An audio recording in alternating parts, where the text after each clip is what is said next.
Hello everyone and welcome back to the Cricket del Sottosuolo. This is not going to be an easy video and we want to make some premises right away.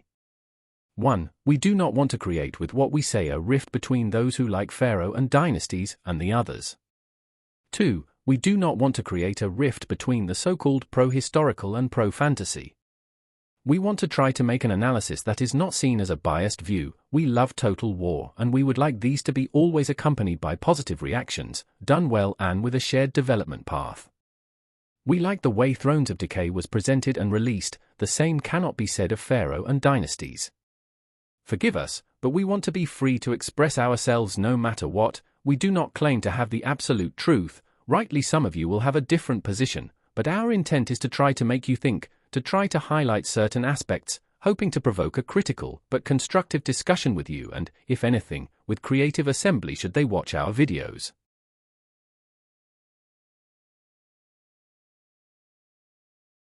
For some time there has been discussion in the community about the future of Total War. There are many rumors, many opinions, among which the most solid is the one concerning a next Warhammer 40,000. On the side of the historians at the moment everything seems silent. The impression is therefore that of a company choice unbalanced towards fantasy titles, a choice based on possible future revenues, a choice that a company must rightly pursue, if we think of Creative Assembly's recent past whose results were certainly not positive. Warhammer 40,000, Let's Pretend Star Wars, are highly appealing titles with a possible large audience of fans that could guarantee far greater revenues than any classic historical title. However, we have the impression that in CA they do not know how to monetize historical titles in the same or similar way as fantasy titles. Just look at the appalling number of DLCs that have been released for the entire Warhammer Fantasy saga, compared to any other title. Perhaps, at least at the moment, they think that there is a number of copies that a historical title can at best achieve, which is lower than that of a fantasy and with far fewer possibilities to earn from DLCs. Hence, in our opinion, the idea of a trilogy set in the Bronze Age. Those who follow us will know, we have said this in some videos and live. For us the idea was a trilogy, Troy, Pharaoh, and what we call Babylon. 3 individual chapters with their own campaign and eventually merging into one Bronze Age map. Reminds you of something, doesn't it? The 3 chapters of Warhammer Fantasy. Here's the idea. Here's Creative Assembly's attempt to make DLC sell like in Warhammer, so a game split into 3 parts, leaving parts of the map hidden for DLCs to sell later. After all, it is a simple economic rule to cut a product into several parts and sell the individual parts at a much higher total cost. Sophia's team in our opinion is a good team. In their favor speaks the excellent work they did for Rome 2 in the family management part, in the political management of the faction and in the Divided Empire DLC, but as we said in a previous video, it seems that the parent company did not give all the possible resources, the right timing, hence releases of blatantly incomplete games with balancing problems and graphical glitches. Troy, Pharaoh, and Dynasties remain tied to an old game system, outdated by what would be the demands of so many players. These games remain tied to mechanics that we carry with us, say from Rome 2. Everything is based on incremental numerical bonuses without giving depth to the game.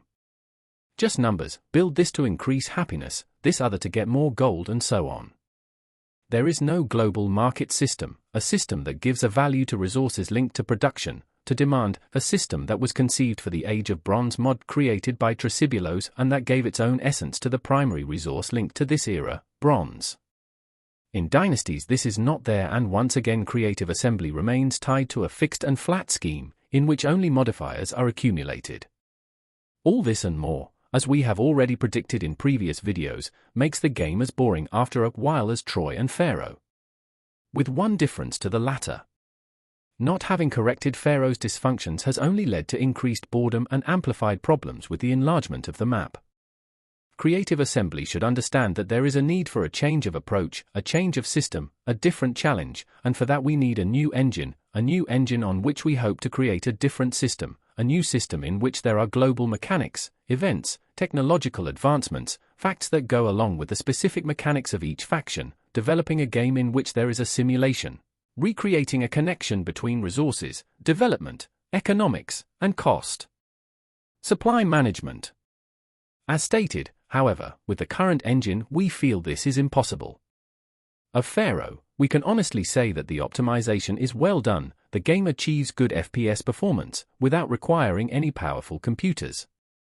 The customization options aspect of the campaign is also very good. There are so many possibilities and everyone can create their own conditions. These include lethality, which can at least be deactivated, and is worth talking about a little. A system we had begun to talk about before the release of Dynasties, a system that depresses the micro aspect, to flanking, to attacking from behind. With lethality activated, which nullifies the effect of armor and shields, it is possible to exterminate armies with ranged fire alone, thanks to archers, but also to javelin throwers who have less ammunition but a very high probability of lethality.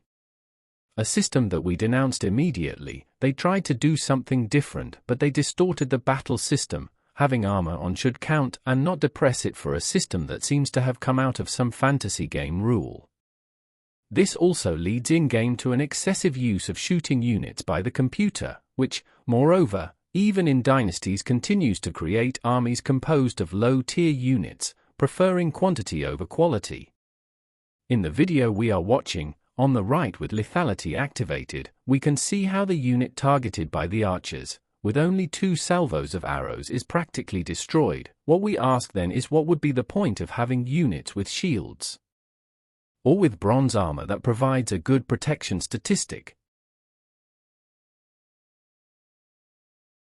The last aspect that frankly left us perplexed and disappointed was the battle chariots, at the time the most terrible weapon in open field battles, and which in Pharaoh and Dynasties were not realized by depicting them in their proper power.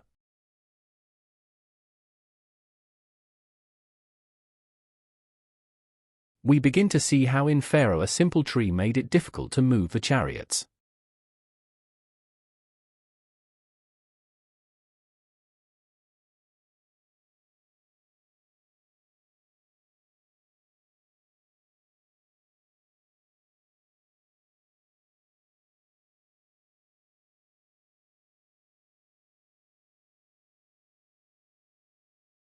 In Dynasties this was solved by simply making the trees incorporeal, or if you prefer, by making the chariots ethereal units as if we were in Warhammer.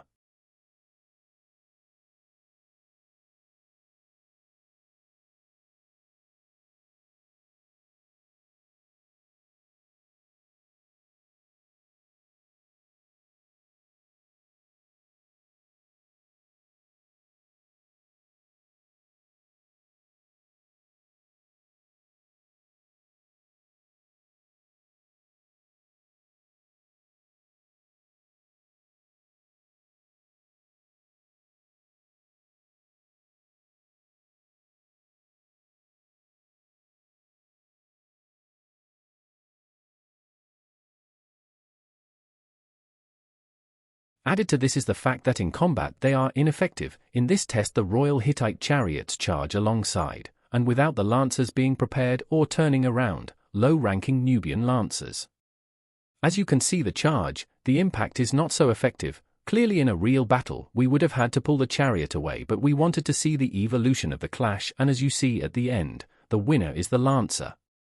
The problem is not so much the second part of the clash. The problem is the absolute lack of the charge. A lancer unit like that should have gone on the run, and instead it doesn't.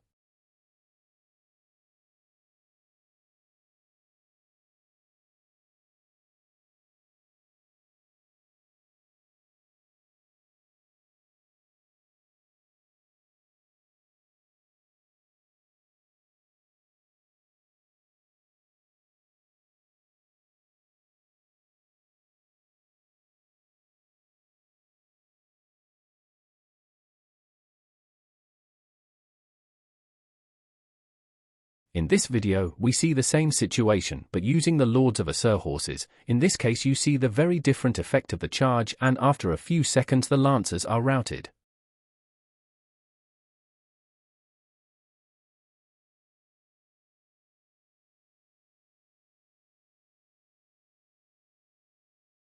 We conclude with the numbers, the most objective data possible, graphs that we have taken from SteamDB, which speak clearly, attention to one aspect, while in the case of Rome 2, Medieval 2, and Pharaoh, we show the data relative to a single week. In the case of Dynasties, the graph is relative to the entire period, since it was released, to fully render the evolution of results. Is it necessary to comment on them? We think not. These graphs say it all.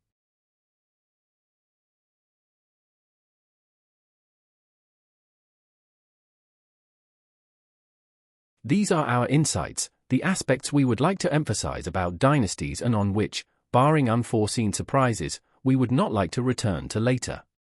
We do not want to persuade you to embrace our position. You may rightly have a different opinion, but we would like to know your views on this. Do you agree?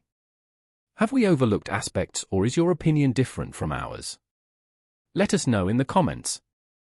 Thank you all for watching this video. Leave a like if you liked it. From the old bastard, a greeting, and see you next time.